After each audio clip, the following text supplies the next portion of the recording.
नमस्ते बच्चों। आज मैं आप सभी के लिए कक्षा 9 पाठ 6 ए सखी का एक्सप्लेनेशन लेकर आई हूँ, जिसमें अमीर खुसरो द्वारा रचित मुकरियों के माध्यम से जीवन से जुड़ी कुछ मनोरंजक बातों को दर्शाया गया है।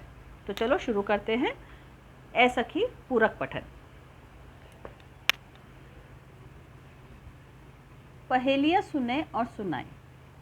कृति के लिए आवश्यक सोपान, मतलब बच्चों को कक्षा में कुछ एक्टिविटी करने के लिए दिया जाता है कि विद्यार्थियों को पहेलियाँ सुनाने के लिए कहा जाए।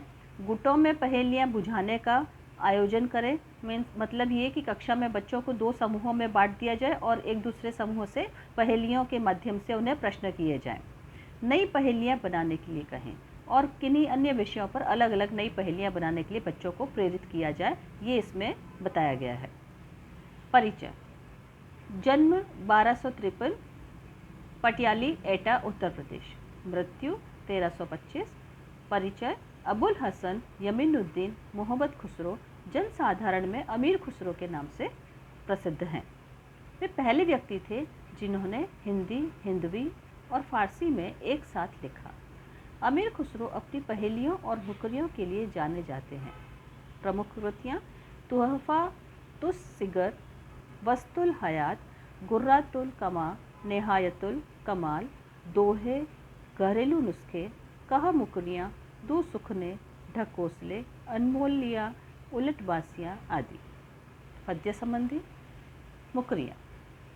यह लोक प्रचलित पहेलियों का ही एक रूप है जिसका लक्ष्य मनोरंजन के साथ साथ बुद्धि चातुर्य की परीक्षा लेना होता है। अमीर खुसरो ने इन मुकरियों के माध्यम से अपनी विशेष शैली में पहेलियाँ एवं उनके उत्तर दिए हैं। तो चलो शुरू करते हैं। मुकरियाँ। रात समय वह मेरे आवे, भोर भये वह घर उठी जावे। यह अचरज है सबसे न्यारा, ए सखी साजन ना सखी तारा। अब इन पंक्तियों के माध्यम से अमीर खुसरो यह बताना चाह रहे हैं कि रात समय वह मेरे आवे, रात के समय मेरे घर आते हैं। प्रस्तुत कविता में नायिका और सहेली अपनी पहेलियाँ बुझाते हुए कहती हैं कि रात के समय वह मेरे पास आते हैं, सुबह होते ही वह उठकर चले जाते हैं। यह आश्चर्य सबसे न्यारा है। तो वह सखी पूछती है कि क्या वह साजन है, क्या वह आपके पति हैं? ना सखी, वह तो एक तारा है। वह आवे तब शादी होए, उस दिन दूजा और न कोय। मीठे लागे वाके बोल, ए सखी साजन ना सखी ढोल। अब इन मुकरियों में अमीर खुसरो ने प्रश्न भी किया है और साथ ही साथ उसका उत्तर भी साथ में दिया है। हमें उसको सरल करके समझना है। वह आवे तब शादी होए, मतलब शादी उसके बिना हो ही नहीं सकती। उस दिन दूजा और न कोई, उस दिन उसके बिना कोई और हमें पसंद ही नहीं आता है। मीठे लागे वाके बोल, जब उसके बोल निकलते हैं तो बहुत मीठे लगते हैं। ए सखी साजन, तो ए सखी, क्या वह बता सकती हो वह कौन है? वह तो ढोल है। यानी शादी के दिन हमें ढोल की आवाज़, शादी ढोल के बिना अधूरी होती है, उसके दिन हमें उसके बोल बहुत मीठे लगते हैं। और कोई दूसरे ये म्यूज़िक इंस्ट्रूमेंट या जो भी हम शादियों में संगीत बजाने के लिए लेते हैं, लेकिन ढोल की आवाज़ ही हमें सबसे ज़्यादा उत्साहित करती है। जब मांगू तब जल भरी लावे, मेरे मन की तपन बुझावे। मन का भारी तन का छोटा, ए सखी साजन ना सखी लोटा। जब मांगू तब जल भरी लावे, जब मुझे प्यास लगती है, जब मैं उससे मांगती हूँ तब वह पानी भर, जल मतलब पानी भर के ले आता है। मेरे मन की तपन बुझावे, मेरे मन में जो हमें गर्मी है, तपन है, वो उसे बुझा देता है। क्योंकि जल पीने से हमारी तपन, हमारी गर्मी या हमारी प्यास हमारी शांत हो जाती है। मन का भारी, तन का छोटा, उसका तन यानी शरीर बहुत ही छोटा है और मन का वह बड़ा भारी है। शरीर से छोटा है लेकिन उसका हृदय भारी है, उसका मन बड़ा विशाल है। ए सखी साजन, तो ए सखी बताओ वह कौन है? वह तो लोटा है। वह लोटा है, अर्थात लोटा जो है वह आकार में छोटा है, वजन में भारी है, लेकिन जल लेकर आता है और हमारी शरीर मन की हमारी गर्मी की तपन को शांत करता है। बेर बेर सोवत ही जगावे, ना जागू तो काटे खावे, व्याकुल हुई मैं हक्की बक्की, ऐ सखी साजन ना सखी मक्खी। अब इन पंक्तियों में ये बताना चाह रहे हैं कवि कि बेर बेर, बेर बेर से तात्पर्य है बार बार, सोवत ही जगावे, सोवत ही जगावे मीन्स सोने, बार बार हम सोते हैं तो बार बार हमको जगा देती है। न जागू तो काटे खावे, अगर हम नहीं जागते हैं तो काटने को आ जाती है।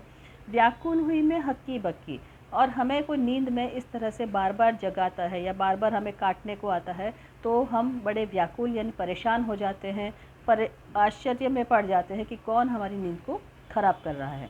तो ऐ सखी कौन है वह, क्या सखी वह क्या तुम्हारे साजन है, ऐ सखी साजन। तो सखी कहती है कि ये जो तुम्हें नींद में बार बार सोते से जगाते हैं, बार बार काट कर खाने को आता है या परेशानी होती है, ये कौन है, क्या तुम्हारा साजन है, ना सखी वह तो मक्खी है। अति सुरंग है रंग रंगीलो, है गुणवंत बहुत चटकीलो, राम भजन के बिन कभी न सोता, क्यों सखी साजन ना सखी तोता। अब इन पंक्तियों में यह बताया गया है कि अति सुरंग है रंग रंगीलो, सुरंग जिसकी गर्दन बड़ी ही सुंदर है, उसका रंग बड़ा ही चटकीला है, गुणवंत बहुत चटकीलो यानी रूप और रंग से बड़ा ही सुंदर, चटकीले ब्राइट कलर्स, चटकीलो मीन्स ब्राइट कलर वाला पक्षी, गुणवंत मतलब बहुत ही गुणी है, राम भजन बिन कभी न सोता, वह पक्षी जो राम भजन के बिना कभी नहीं सोता है, क्यों सखी साजन, क्यों सखी क्या वह तुम्हारा पति है, ना सखी तोता। तो यहाँ पर तोते के बारे में बताया गया है कि जो बहुत ही सुरंग है, बहुत ही सुंदर है, जिसका रंग बहुत ही चटकीला है, गुणी है और राम भजन के बिना वह कभी सोता नहीं है, वह कोई पति नहीं है, वह तो एक तोता है। अर्ध दिशा वह आयो भौन, सुंदरता बरने कवि कौन, निरखत ही मन भयो आनंद, क्यों सखी साजन ना सखी चंद।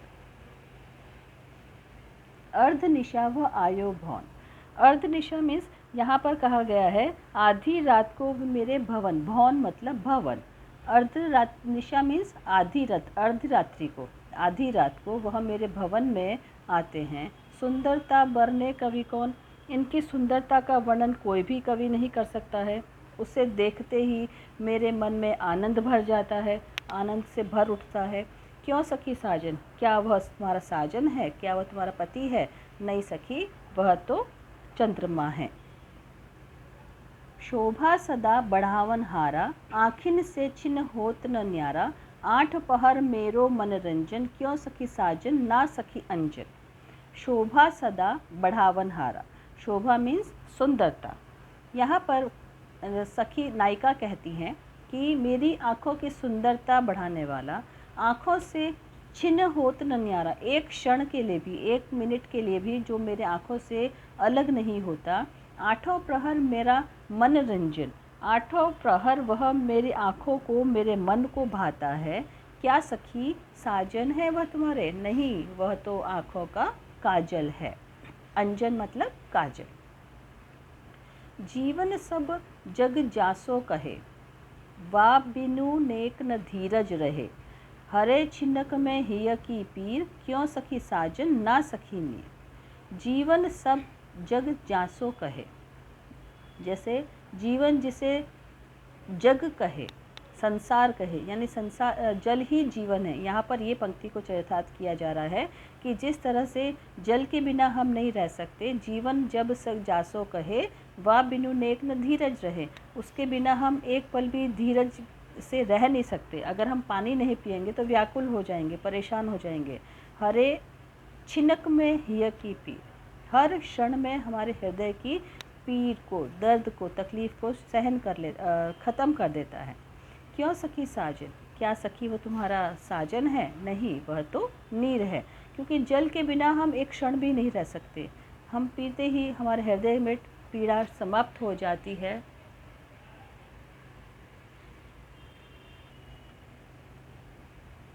बिन आए सब ही सुख भूले, आए ते अंग अंग सब फूले, सीरा भई लगावन छाती, क्यों सखी साजन ना सखी पाती। नायिका इस पहेली को बुझाते हुए कहती हैं, उसके न आने से बिन आए सभी सुख भूले। उसके न आने से मैं सारे सुख भूल जाती हूँ, मुझे कुछ अच्छा नहीं लगता है। आए ते अंग अंग सब फूले, और जब वो मुझे मिल जाता है, जब वह मुझे मिलता है तो मेरे अंग अंग में खुशी समा जाती है। मेरा अंग अंग खुशी से नाच उठता है। सीरा भई लगावत छाती, और उसे मैं छाती से लगा लेती हूँ, अपने हृदय से लगा लेती हूँ। छाती से मतलब यहाँ पे हृदय से है। हृदय में शीतलता छा जाती है। क्या सखी वो साजन है तुम्हारे? नहीं, वह तो पाती है। पाती मीन्स पत्र, कि हमें अपने साजन यानी पति का यानी अपने प्रेमी का जब पत्र प्राप्त होता है तो हमारे अंग अंग में प्रसन्नता छा जाती है। उसे हम अपनी हृदय से लगाकर बड़े ही प्रसन्न होते हैं, और जब वह हमें नहीं मिलता है तो हम सब सुख दुख भूल जाते हैं, सारे सुख भूल जाते हैं। तो वह हमारे साजन यानी पति या प्रेमी का पत्र है। तो उम्मीद करती हूँ ये एक्सप्लेनेशन आपको सरलता से समझ में आएगा। और इस चैनल पर यदि आप नए हैं तो इस चैनल को सब्सक्राइब करें, लाइक करें और शेयर करें। Thank you.